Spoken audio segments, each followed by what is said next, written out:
안녕하십니까. 문학과 과학을 사랑하는 사람들 세상 사는 이야기입니다. 오늘 탈세계화 기로에선 K무역이 아일랜드 시너지 효과에 기대한다, 이런 주제로 말씀드릴까 합니다. 2024년 7월 15일 조선비저 민서영 기자의 기사입니다. 오늘 주제는 데릭 피제러터 아일랜드 투자개발청 한국 지사장이 기자회견에서 첫 마디가 탈세계화의 기로에 선 K무역에 대한 기대 섞인 희망입니다. 한국은 기술력과 잠재성 높은 국가라고 단정했을 정도입니다.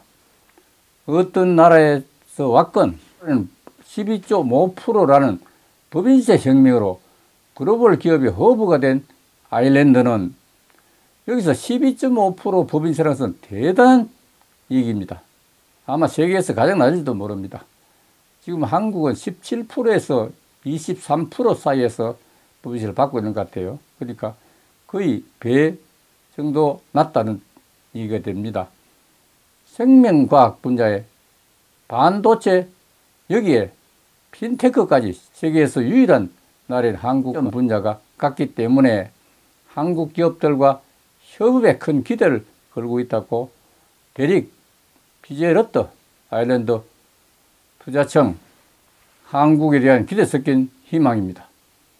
최근 세계 각국이 보호 무역주의 장벽을 높이 쌓아 올리고 있습니다. 미중 무역 갈등이 심화되고 중국의 과잉 생산 억제를 겨냥한 서방의 압박이 유럽연합으로까지 확대되는 분위기입니다. 수출 주도형 경제 성장을 추진해온 한국으로선 전 세계를 휩쓰는 보호무역 기조에 큰 타격이 될 수밖에 없습니다. 전문가들은 이런 분위기를 타개하기 위해 미국 등 단일 경제에만 의존하는 관행을 끊고 수출국을 다변화해야 한다고 조언했습니다. 조선비전은 한국의 주요 수출 입국을 중심으로 그들이 바라보는 강북 시장을 소개하고, 이를 통해서 한국 기업이 어떻게 보호무역주의 시대의 새로운 수출의 돌파구를 만들어낼 수 있을지 분석하고자 한다고 했습니다.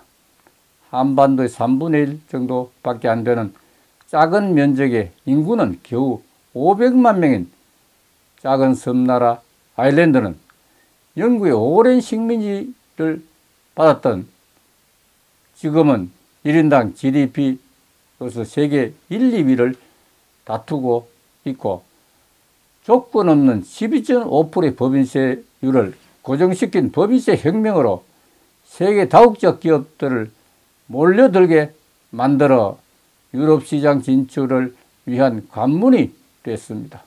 한때는 유럽의 아프리카라면서 감자 농사나 짓던 가난한 섬나라였던 아일랜드는 지금은 구글, 애플, 트위터, 마이크로소프트 등 IT 기업과 화이자 등 세계 10위권 제약회사 중에서 9개 본사가 위치한 나라가 바로 아일랜드입니다.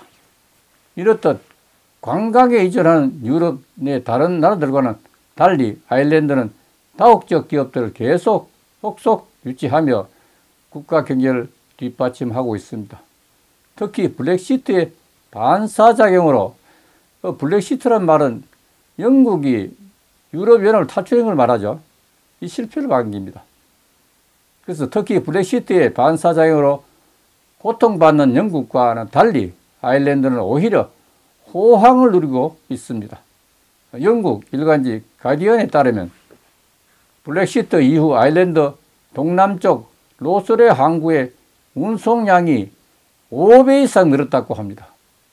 그간 아일랜드의 유럽 본토를 잇는 가장 빠른 길이 영국과 도바 해협을 통과하는 방법이었지만은 브렉시트 이후 세관 등 절차가 복잡해지면서 통과를 하지 않고 있습니다. 한국인들에게 아일랜드는 그나마 축구로 익숙한 나라였지만은 생각보다 한국과의 교류도 활발하다고 했습니다.